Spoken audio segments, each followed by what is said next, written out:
इतिहास की किसी खोए हुए पन्नी में ये कहानी हमें मिलती है।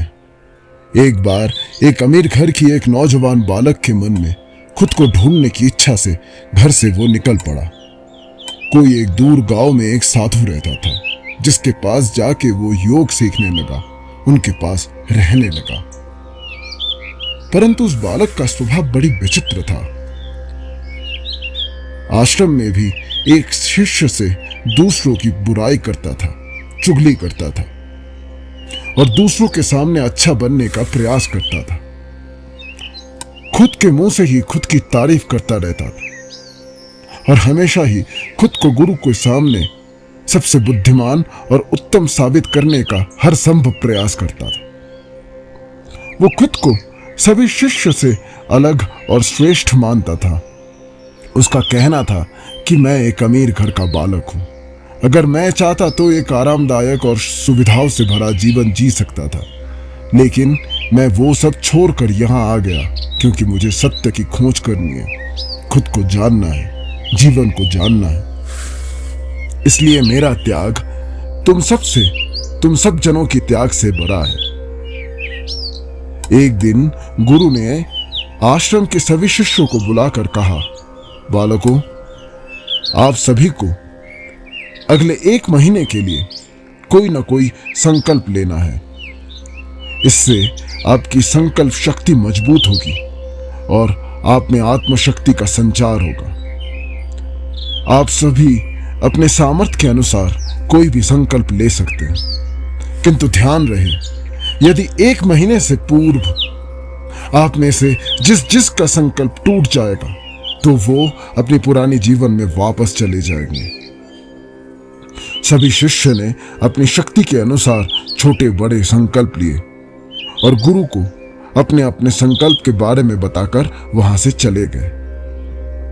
लेकिन वो जो शिष्य था, जो खुद को सबसे अलग और सबसे बड़ा दिखाना चाहता था, वो सीधे गुरु के कुटिया में पहुंच गया और बोला, महाराज, मैं कोई छोटा मोटा संकल्प नहीं लेना चाहता, बल्कि एक बड़ा, महान एवं विशाल संकल्प लेना चाहता हूं। अतः कृपया आप ही मुझे बताएं कि क्या संकल्प मुझे लेना चाहिए। उसकी ये बात सुनकर गुरु मुस्कुराए और बोले, क्या तुम मेरे द्वारा दिए गए संकल्प को पूरा कर पाओगे? क्या तुम्हारे लिए उसे पूरा करना संभव होगा? शिष्य ने कहा, आप जो भी संकल्प मुझे देंगे मैं अवश्य उसे पूरा करूंगा। गुरु ने कहा, ठीक है, तो तुम अगले 1 महीने तक चुप रहोगे, मुंह से एक भी शब्द नहीं निकालोगे।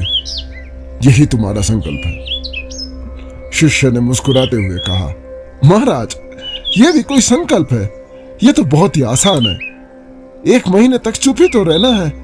आप कोई बड़ा संकल्प मुझे दीजिए जो मेरी योग्यता के बराबर हो, जिसे पूरा करने में मुझे खुद को साबित करने का मौका मिले। गुरु ने कहा, पहले तुम इस संकल्प को तो पूरा करके दिखाओ। शिष्य ने गुरु की बात मान ली एवं वो उसी समय चुप हो गया और पलटकर कुटिया से बाहर चला गया। उसे चुप रहना बहुत आसान लग रहा था। उसने एक दिन तो जैसे तैसे चुप रहकर काट लिया, लेकिन दूसरे दिन से उसके मन में ना बोलने का बोझ बढ़ने लगा।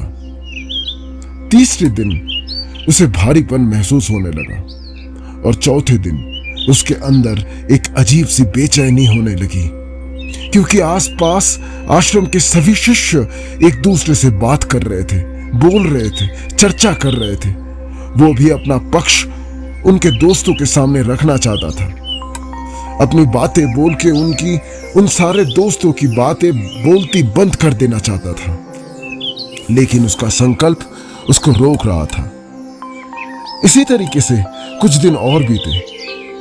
अब वो शिष्य बीमार पड़ गया। उसका सिर फटा जा रहा था। उसका खाने पीने तक का मन नहीं कर रहा था। वो सिर्फ बोलना चाहता था। वो गुरु के पास एक चिट्ठी लेके गया, जिसमें लिखा था, गुरुदेव, मैं बोलना चाहता हूं, बिना बोले मुझे सांस नहीं आ रही है, मेरा दम घुटता जा रहा है, मैं अंदर ही अंदर पागल होता जा रहा हूं, मैं क्या करूं? संकल्प तोड़ दूं क्या? यह पढ़कर गुरु मुस्कुराए और बोले, बेटे, संकल्प तो तोड़ने के लिए ही होते हैं, किंतु जो अपने संकल्प को पूरा कर लेता है वही अपने आंतरिक शक्ति को बढ़ाता है, और जो अपनी आंतरिक शक्ति को बढ़ा लेता है वो समाज में कुछ अच्छा योगदान दे सकता है। संकल्प का लेना भी तुम्हारे हाथ में था और इसे तोड़ना भी तुम्हारे हाथ में ही है। तुम्हारे बहुत से गुरु भाई अपने संकल्प को तोड़कर अपने पुराने जीवन में वापस जा चुके हैं। अगर तुमसे नहीं हो पा रहा है तो तुम भी संकल्प तोड़कर अपने पुराने जीवन में वापस जा सकते हो। बाकी फैसला पूरी तरह से तुम्हारे हाथों में है। गुरु की यह बात उस शिष्य के दिल में चोट कर गई। वो बिना कुछ बोले वहां से चला गया और खुद को अपने कुटिया में बंद कर लिया। वो केवल अपने जरूरी कामों के लिए ही कुटिया से बाहर निकलता, बाकी सारे समय कुटिया के अंदर ही बैठा रहता था। 15 दिन बीत चुके थे। आश्रम के लगभग सभी शिष्यों का संकल्प अब तक टूट चुका था, लेकिन उसका संकल्प अभी भी जारी था। संकल्प लेने के बाद से अब तक उसने एक भी शब्द नहीं बोला था। सारा आश्रम हैरान था कि इतना बोलने वाला व्यक्ति कैसे चुप रह सकता है।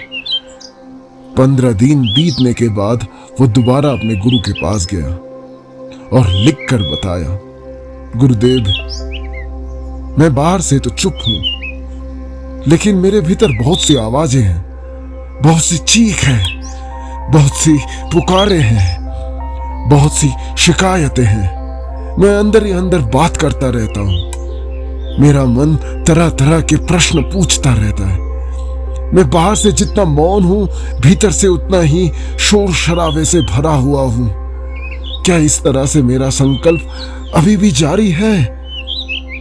गुरु ने कहा, हां बेटा, तुम्हारा संकल्प अभी भी जारी है, लेकिन जब तक लोगों की ये आवाजें तुम्हारे कानों में पड़ती रहेगी, तुम्हारा मन बोलता रहेगा, क्योंकि इसकी आदत ही है बोलने की। तुम भले ही बाहर से चुप रहो, लेकिन अंदर ही अंदर बोलते रहोगे। तुम्हें इन बातों से, इन आवाजों से दूर जाना पड़ेगा।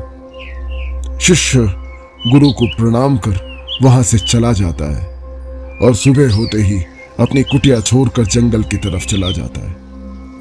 कई दिन बीत जाते हैं, संकल्प का समय भी पूरा हो जाता है, लेकिन वो शिष्य लौट कर नहीं आता है। आश्रम के सभी डर गए थे कि कहीं जंगली जानवर ने उसे खा तो ना लिया हो। इस बीच हर कोई उसे ढूंढने की भी बहुत सी कोशिश की गई, लेकिन वो कहीं नहीं मिला। सभी गुरु भाइयों ने यह मान लिया था कि जंगली जानवर ने उसे अपना शिकार बना लिया है, लेकिन गुरु को ऐसा नहीं लगता था। एक दिन आश्रम का एक अन्य शिष्य गुरु के पास आया और पूछा, महाराज, हमारे उस मौन रहने वाले गुरु भाई के साथ क्या हुआ होगा? क्या जानवर ने उसे मार दिया होगा? गुरु ने कहा, हो सकता है कि जानवर ने उसे अपना शिकार बना लिया हो, लेकिन उसकी ना लौटने की एक और दूसरी वजह भी हो सकती है। शायद उसे वो मिल गया है जिसके लिए वो यहां से गया था।